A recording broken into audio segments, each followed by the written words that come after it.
Okay, guys, welcome back to the last Beat the Candidate for this election year. I am your host, Jared Moore. Sorry we had some technical problems there. We had to switch quickly over to Zoom to do the meeting.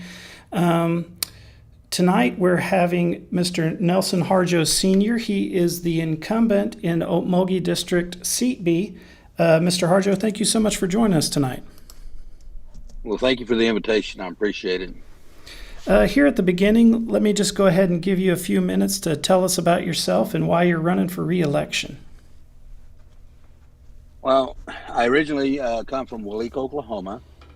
Got married to a young lady by the name of Georgia Harjo, and we moved up here north of Henrietta on their family land and had a house built here. I have two sons, one who presently works for the election board, and then I have a grandson.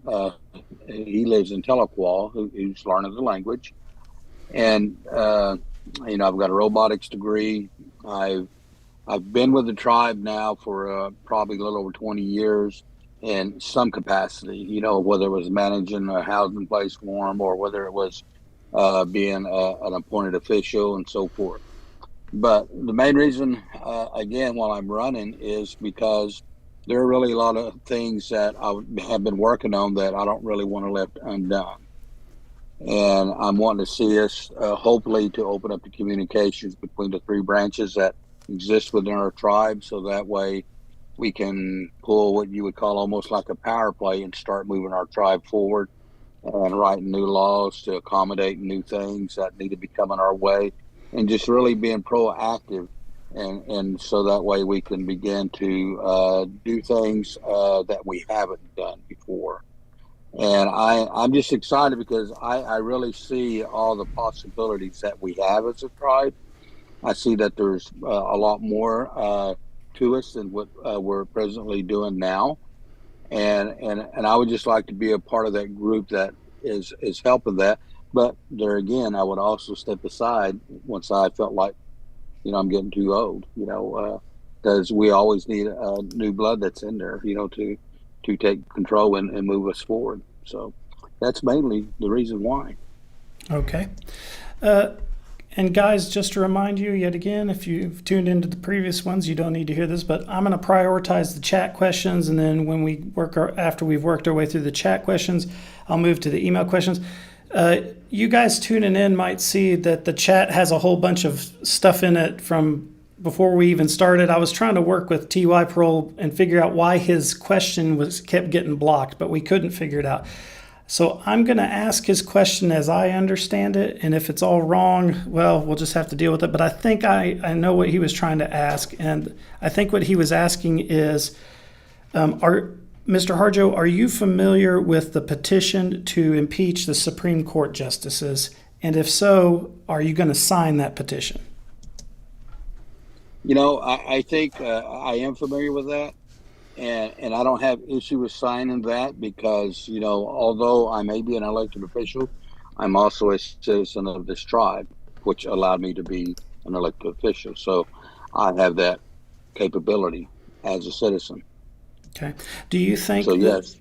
I'm sorry. Do you think do you think that the Friedman ruling creates a constitutional crisis? Absolutely. Okay. I do. I'll just leave it at that. All right.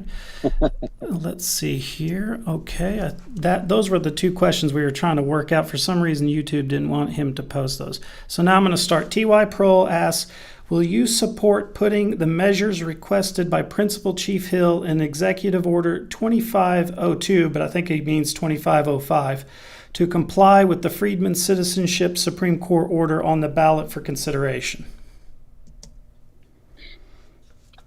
We have been so busy. There's some of these that I haven't really looked at fully. I know that he's had some executive orders out there, but that particular one, I think it had to deal with also, putting in new measures within the departments. Yeah. That's the executive order where he's saying the departments are going to come up with whatever they have to do to comply, and then we'll go to the council. And T.Y. Pearl's asking, are you going to vote yes on those? I'm going to vote for the action that we have to take. considering, even though I don't agree what, the ruling was, I'm going to do whatever I can to support whatever action our departments have to take for the tribe, because there again, if these policies aren't in place, if things aren't updated, well, then we absolutely can't just operate just on the whim. We have to have something that guides us. Okay. T.Y. Pearl's next question is about the dual citizenship ruling in federally recognized tribal towns. But so I'm going to ask a couple of questions associated with that, just so we can get all of that stuff done. Are you a citizen of any federally recognized tribal town? I am. Okay. And so I'm going to make an assumption, but I'll go ahead and ask the question. Do you think dual enrollment in a federally recognized tribal town is a conflict of interest? I really don't. It probably is if you're an elected official in that tribal town, or an elected official of the bigger tribe here, Mvskoke Creek. But as far as head count goes, the tribe itself takes head count of all the tribal towns for some of the monies that are received. But then the tribal towns themselves also take head count and get funded. So I don't really see it as an issue. Okay. And then here's TY's question. He's asking, do you support appealing the Bigler District Court ruling on dual citizenship in federally recognized tribal towns to the MCN Supreme Court? And that was the Jeremiah Hobiah case. I think what he did was, I don't think it went. If he had not been an elected official, it had probably been looked at a lot differently. But because he was, this is why the issue came out. But at the same time, because of the Constitution, it speaks in terms that it's inclusive of the tribal towns that we have. And, those tribal towns actually have their federal recognition about 40 years prior to the Creek Nation. And so it was Creek Nation who actually said, well, we'll put them in, and we'll go ahead and accept them as citizens too, because of the jurisdictional land that was sitting here. So therefore, I think the ruling's okay. I just think that it needs to, the tribal towns need to understand, and maybe we need to stipulate it a little bit better in the law, that if you're an elected official of one of the tribal towns, then you can't run for office here. Okay. T.Y. Pearl asks, would you vote to approve funding to appeal the Friedman decision in federal court, like was recently approved by National Council to appeal a Strobel case in federal court? Would you approve funding for the Friedman case to go to the federal level? Absolutely. Okay. T.Y. Pearl asks, do you support the Citizenship Board adopting the Rogers-St. Cloud tests to determine if someone is Indian under federal law as the new enrollment standard for citizenship to comply with the Friedman citizenship order issued by the Supreme Court?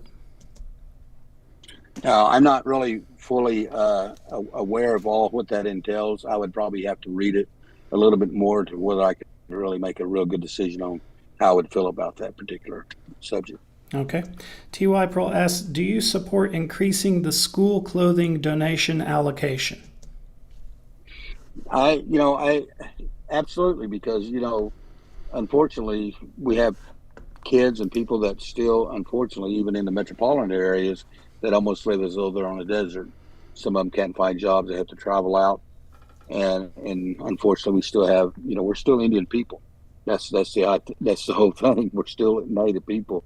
And so sometimes we just don't always have access to certain things, and it's all depending on where we live. So I think it's always helpful, especially in this time of day, because of the inflation of everything. So yes, I would. Okay. T.Y. Pearl asks, do you support increasing the emergency hardship allocation? Yes, because any of us can fall into that particular place, because we don't know from day to day what's going to take place. So absolutely. Okay.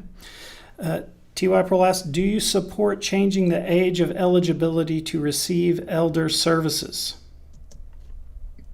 I think that particular issue is going to have to be, we're really going to have to wait to see what we actually receive from the federal government. And, who knows, we may all have to make that decision to go ahead and, up the, from 55 on up to 63 or whatever it may be. But I think we need to wait until then. And unfortunately, it may be a budgeting issue to where we have to agree to up the age. But until then, I can't really say. Okay. T.Y. Pearl asks, do you support requiring term limits for elected and appointed tribal government and independent agency officials or board members? You know, I don't really support that particular thing, and the reason why is, we got a question on the ballot now that deals with the issue of district voting. One of the biggest comments that come out of that was the fact that district voting, you can look at the candidate and you can hold them responsible, and if the candidate is not wanting to be responsible, well, then they take action with a vote, and with that vote, they can vote the person out, get somebody else new in. And so when you look at term limits, then what happens when you get a good group of people, and not only in the government side, but say the chief, what if we get somebody like Governor Anatubby of that nature that's really good for the tribe? Do we want to impose term limits on somebody who's moving the tribe or a group of people who may be moving the tribe?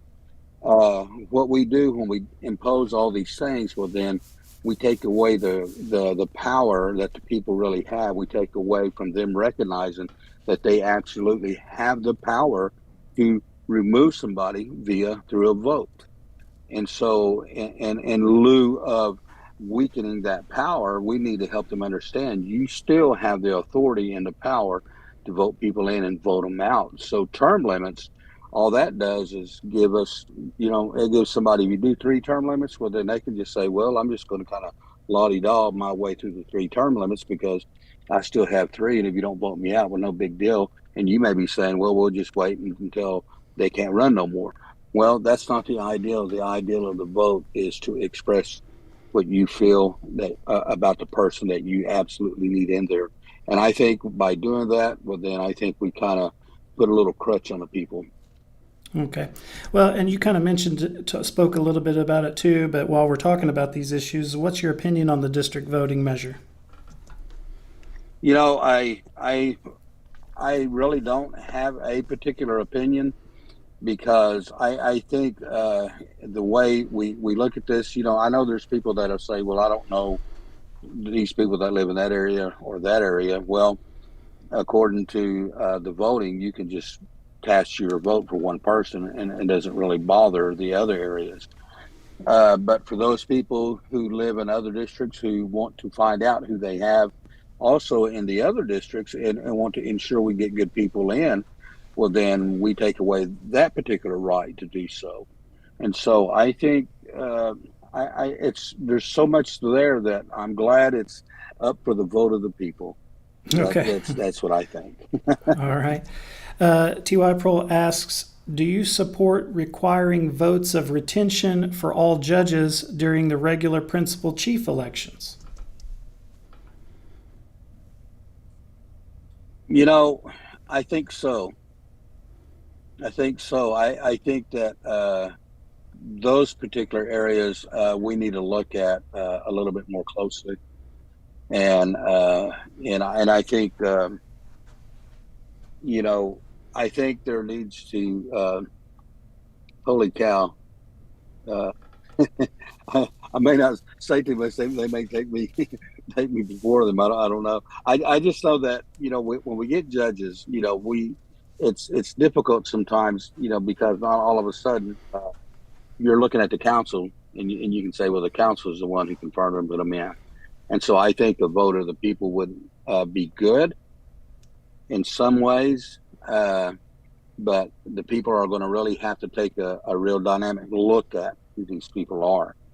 And that's not any different than voting for a council member. You're going to have to really look at who it is that you're putting in place. And so if these folks are really wanting these things, well, then they're going to have to really understand we can't just vote for them because they're our friends or we've known them for umpteen years. We got to really see what their capabilities are, what they can do. So That's my thoughts on that. All right. Thank you, sir. Let's see here. T.Y. Pearl asks, what is your position on pretendians and wannabe tribes? Well, I grew up, my mom and dad were both Native people. I grew up knowing only the one thing, but whenever I see the wannabe and the pretendians, I'm thinking they have no clue on who they are. And, we had to jump through hoops and different things as we moved from the southeastern part of the United States to here, even prior to modern day government that we have today. And it was a difficult time. I still remember those times as a little boy. And so those pretendians, they didn't have to experience those things like we did. So I'm totally against those guys. I mean, because there's some of them that are actually trying to push their way in to get some of the funding that actually belongs to the actual native tribes that are federally recognized. Okay. T.Y. Pearl asks, what is your age and political party affiliation? Well, I'm 62 years old. I've always voted Democrat, but when I look at things anymore, I think I have to follow the same example that I just expressed. I have to look at the candidates as to how I vote, and it's not based off really for me whether I'm a Democrat or Republican or conservative or whatever it might be. I look at the person as a whole. Do I feel like they can bring something to the table for us? Okay. So, but anyway, that's a little bit more than the question. No, that's great. You're doing good. Let's see here. T.Y. Pearl asks, should the Citizenship Board be required to disclose the blood quantum citizenship data by the numbers?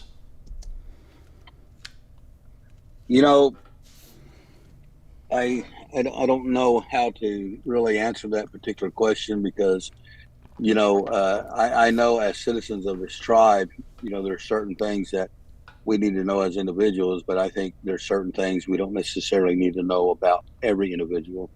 There's a privacy issue that comes into play.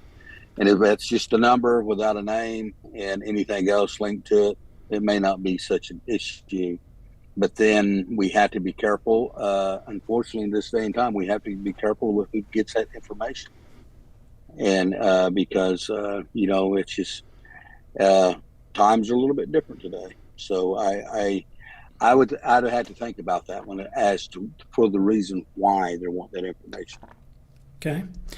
T.Y. Pearl asks, are you concerned that the average age of council candidates seems to increase with each election? Do you believe blood quantum restrictions are contributing to this unsustainable trend? I'm not really concerned age-wise. If I didn't feel like I had anything to bring to the game, I would never run. And I think knowledge is not based off of just you, and even being progressive. If you grew up being a progressive type person, well, then you're always going to be progressive. And if you've involved yourself with IT and all these different things to learn what the trends are, well, then it helps your capability. And so I'm not really concerned so much with that. We're getting lower in numbers as far as our native people goes. We're more bottom heavy than we are top heavy now. And if you understand what I'm saying, and so it's going to be soon enough that we're going to be gone, that these folks are going to, need to take, our places. But I think why we're still here, let's learn a little bit more, from us as Native people, because when you go to these tables, do we speak from the perspective of a Native person, or do we speak from the perspective of a European person? These are the things that we have to understand, because not everything out there is good for our people, and not everything out there is worth listening to on occasion. And so we have to know that, just from the teachings and different things, that I don't have issue with people down below having the thoughts of wanting to be here. That's really good and encouraging, because it's telling me they're wanting to take a hold of everything. But for the time being, I think there's still a lot to be learned. There's still a lot to be learned, because we're still fighting the issue of even trying to revitalize our language and get those things in place again. And along with the language comes, the culture and the traditional practices and knowledge of those things. And without having all those things in place, regardless of whether you're an eighth, a quarter, a 16th, or even a 1/32nd, if you don't have those things, well, then you're not coming to the table as a Native person. You're coming to if you've not experienced and learned those things, you're coming to the table unfortunately, almost without. You don't know your people well enough to know who we are. Maybe I shouldn't say that, but unfortunately, I already have. So All that's right. just how I look at it. All right. Let's see here. I'm trying to find where we are. T.Y. Prohl asks, do you believe the high cost of filing for office contributes to problems with candidate recruitment for council elections? If so, would you support lowering it? I don't think it does because sometimes in some things that happens, there's a weeding out process too. Because if you're really that serious about running and putting yourself out there, then you can come up with the money, and that's easily done.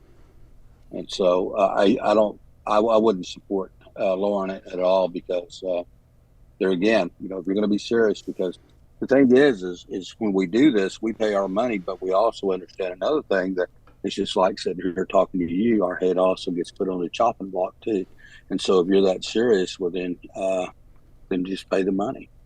Okay.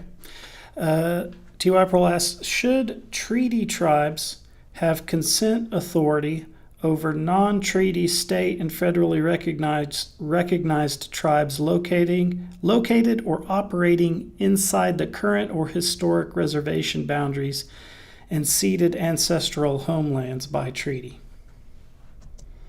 I don't know that I can speak for a treaty tribe because us being IRA from the Indian Removal Act, or you could even say OWA from the Oklahoma Welfare Indian Act. I don't think I can say treaty, but I can say we're a constitutional tribe.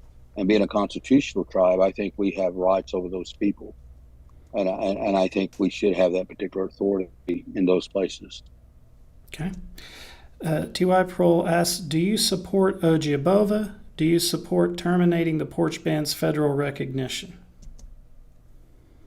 Absolutely.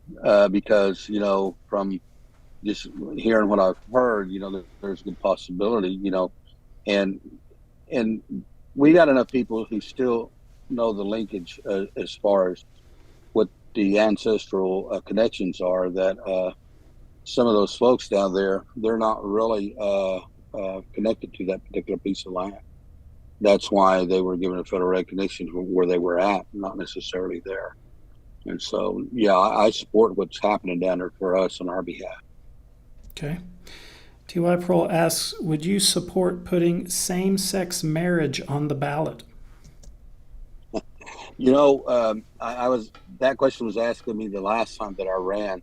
One of the big things about that particular issue is it was voted down previously, and more than likely it'll probably get voted down again.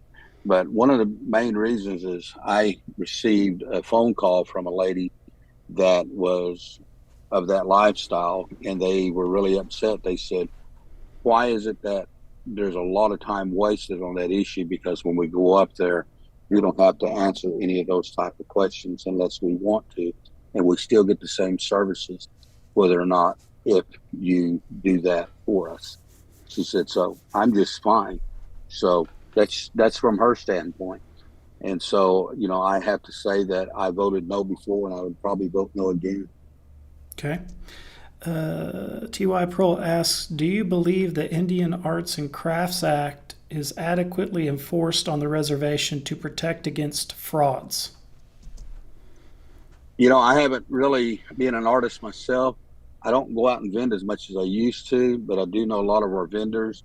And then when I do go out on occasion, or if I go to a show somewhere, then I ask that particular questions on who these people are. And so I think when it first came out and started being enforced, I think that we're able to see that it's actually starting to work.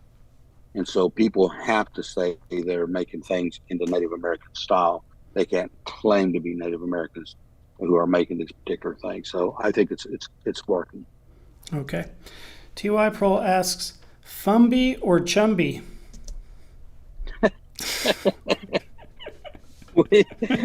I just have to say Jumbie. All right, there you go, guys. T.Y. Prohl asks, are Muskogee a nation or a race? Muskogee, it's really a word that encompasses a lot of different tribal towns from the one that I'm a part of, Alabama Casati, to Tigabechi, to Wilgolfi, and all these different ones. And yeah, that name, inclusively pulls us together and ties us into a confederation where we consider ourselves a nation.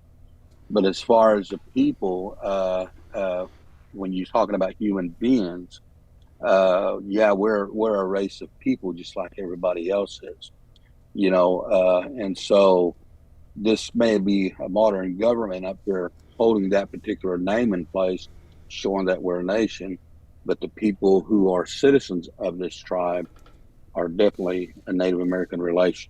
And so we are definitely a race of people, because if not, how would you identify us? Okay. T.Y. Pearl asks, what is your position on the UKB resolution? Are you concerned that another tribe authored this? And should a foreign agent registry be adopted to disclose external influences in internal affairs? I think on that particular issue, there's a lot of things that should have been considered.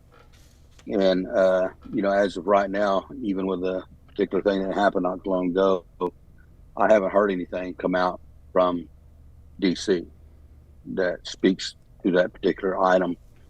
And maybe one day we may have to have those particular agents, maybe one day, but at this particular point in time, I think our main concern is we've got to just get our nose to the grindstone and begin to push forward with some things, because eventually that may come, but I'm not really thinking that we need to do those things right now. Okay. T.Y. Pearl asks, how will you support food sovereignty and conservancy if reelected? One of the big things, I went to the YouTube butterfly farm. I went up there and I was visiting with them, and they were speaking about some of the seeds and different things they had. And I know that at our college, at one point in time, they were saving seeds. And even all the way back to, I think the YouTube butterfly farm has even the seed that goes back, that's a spawn off the original tobacco plant that we had back in the day. Those are the things that I would look at supporting a little bit more. I just wish that, and because we're not used to doing it anymore, I don't even do it anymore. But I wish we could get back to making gardens again, or even if it was a community garden that would help people in order to support that, but with seeds that would actually produce plants that had seeds. And because we're not careful, those plants are going to start coming that don't have seeds, and then we're not going to have control of the things that are really good for us. Okay. T.Y. Pearl asks, do you support providing public defenders for indigent defendants and respondents in civil and criminal tribal court cases? We're talking about, unfortunately, a lot of money. We're talking about, we're already spending, quite a bit in order to help with the McGirt case and all the other things that are happening, and then to do these particular things. Maybe in the future something very minimal, but not so much that we would get tied up to where we'd end up having to spend millions, because sometimes I don't want to say anything out of the way on that particular subject, but I think right now that would take a lot of money. Okay. We're at 29 minutes here, guys. We normally go about 30 minutes on these, and I wanted to give Mr. Harjo a moment, because we've covered a lot of different topics and asked, my Zoom is telling me and my time's run out. We've covered a lot of different topics, and I wanted to give you an opportunity, if there's anything that we've missed that's essential to your platform or your campaign that you'd like to speak about. The only thing that I can really speak about when I speak in terms, I have a card. I don't have a big write-up on it. I just have some things that says, challenge the status quo, and then, protecting our sovereignty. And a lot of things that go along with that is, and some people I know have disagreed with me, is that we need to develop more business and diversity of funding, having a goal of actually going to a point of where we can eventually become self-sufficient. Probably won't happen in my time, but the reason for these particular things is because we always need to make sure we have enough funds that we can always continue to fight for our sovereignty. And that's the biggest thing. And so we can protect our traditions and our culture and whatever it may be, because one day the federal government may come and say, we no longer recognize you anymore, because the further they get away from the history, the more that happens to us. And so, excuse me. So my thoughts are, we got to be prepared for that. And that's why I challenge the status quo. That means the three branches. It's not about blurring the lines, but it's about working together so we can progressively move this tribe forward into the future. Okay, T.Y. Pearl asks, do you support requiring a number of the units in the Southern Villa TIF Riverline development be reserved for Mvskoke citizens and their businesses, and clearing the affordable housing wait list?